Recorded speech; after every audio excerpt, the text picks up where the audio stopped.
Assalamualaikum, magandang araw. Nandito na naman muli ako, ang si Ginang Nor Ashley Abdul Manan Ali Musa mula sa Sultan Konding Elementary School ng Marawi City Division. Nandito na naman ako para gabayan ka sa ating aralin sa ikalimang baitang, ikatatlong linggo ng ikalawang markahan. Ang aralin na ating tatalakayin ngayon ay tungkol sa mga pangyayaring nasaksihan. Marami ka na bang nasaksihang mga pangyayari? Mga pangyayaring malungkot, pangyayaring nakakaawa, pangyayaring masaya, at pangyayaring nakakatakot. Maring meron nakita o napanood mo sa telebisyon. Ngayon, subukan natin ang mga gawain na ito. Ilarawan mo ang tauhan sa mga ibibigay na sitwasyon. Isulat lamang ang titik ng iyong tamang sagot sa iyong sagutang papel. Unang tanong. Si Aminullah ay isang batang palaboy. Palagi siyang napapagalitan ng kanyang ama dahil sa hindi sumusunod at hindi nakikinig sa bilin ng magulang. Siya ay nagbubulakbol sa pag-aaral.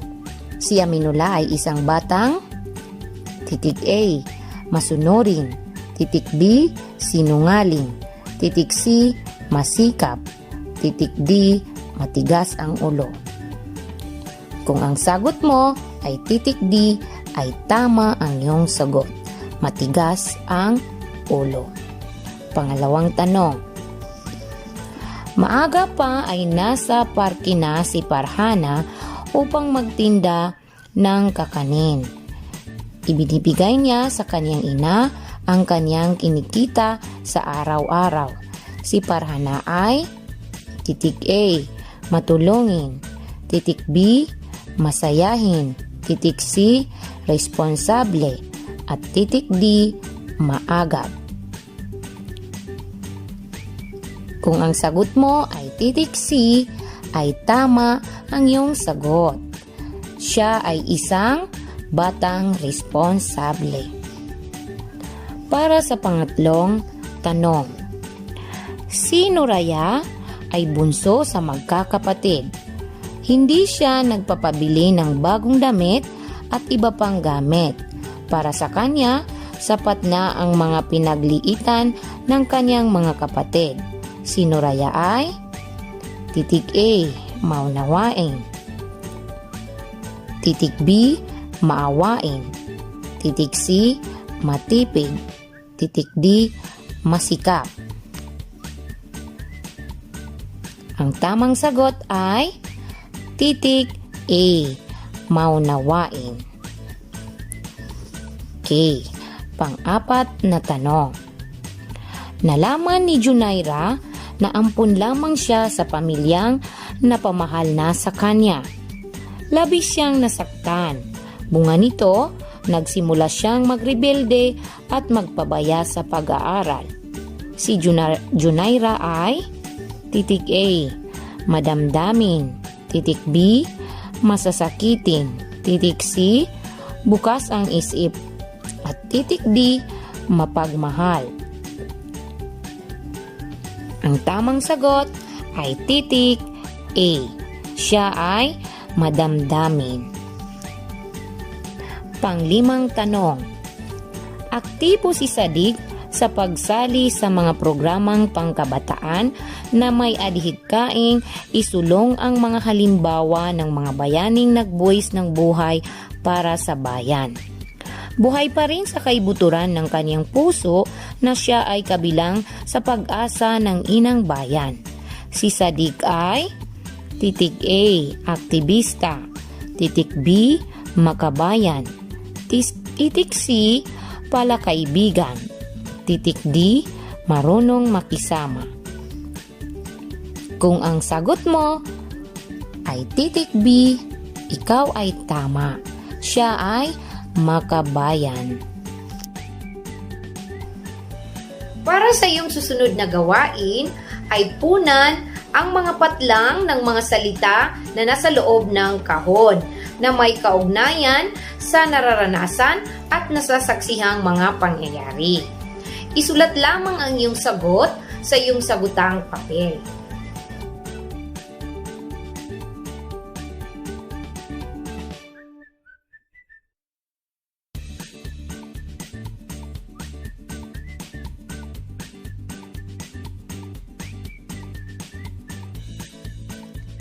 Ngayon ay sagutan natin ang iyong ginawa.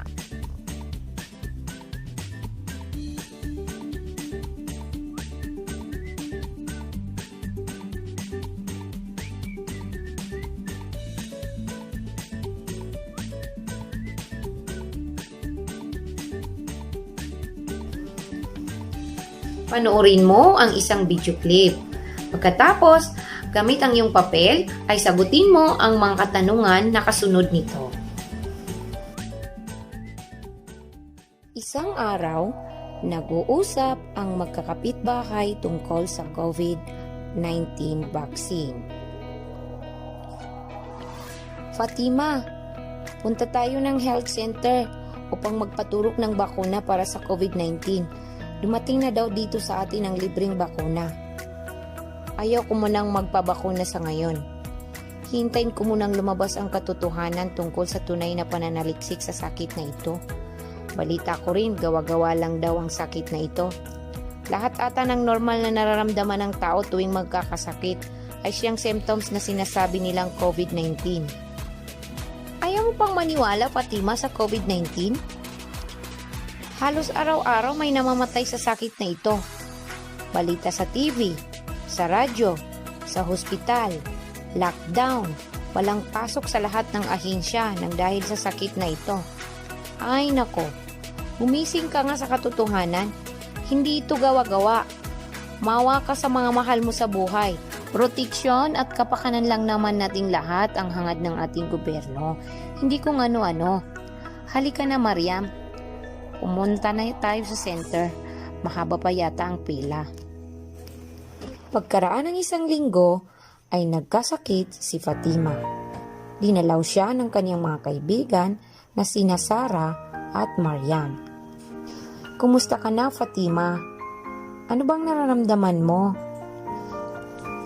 Mataas na lagnat, ubo, sakit ng ulo, masakit ang katawan ko at ang tiyan ko. At nanghina rin ako. Naku, Fatima, magpatingin ka na sa doktor. Kasi lahat ng binanggit mo ay symptoms ng COVID-19. Baka mahawaan mo pa ang pamilya mo. At si Fatima nga ay dinala sa hospital. Siya ay kinumpirma ng doktor na siya nga ay positibo sa sakit na COVID-19. Dumaan si Fatima ng matinding pagamutan dahil siya ay nahihirapan huminga. Lahat ng pamilya niya, maging kapitbahay niya ay dumaan sa swab test at quarantine upang masiguro na hindi sila nahawaan sa sakit. Sa awa ng Allah, gumaling din si Fatima at nakabalik sa bahay. Paglabas sa ospital, ay pinangunahan ang kampanya ng pagpapabakuna ng COVID-19. Pag-obserba sa health protocols, social distancing, at laging paghugas ng kamay. Mga tanong.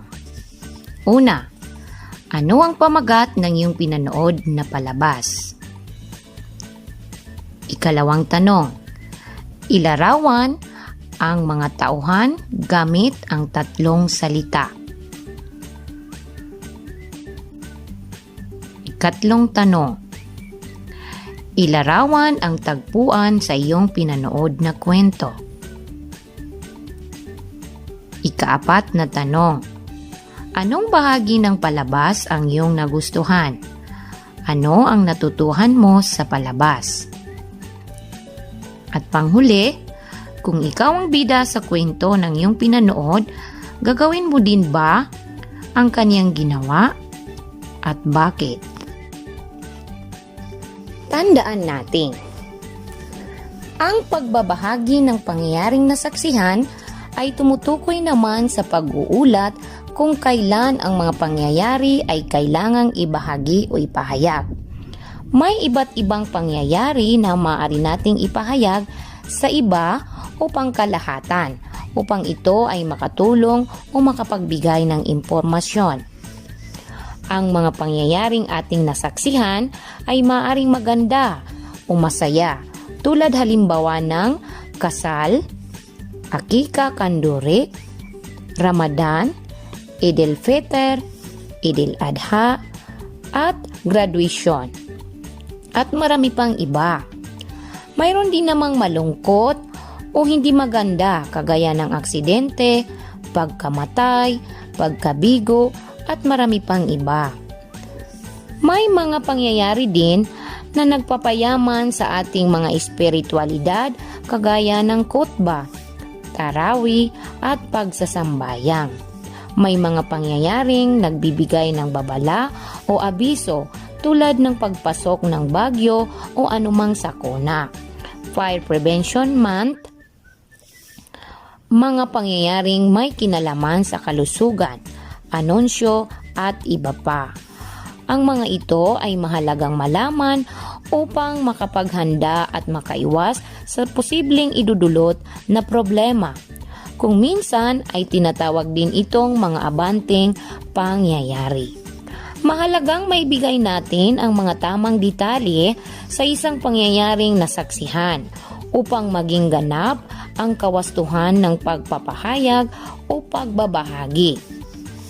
Mga dapat tandaan upang maisagawa ang mabisa at makatotohanang pagbabahagi ng nasaksihang pangyayari.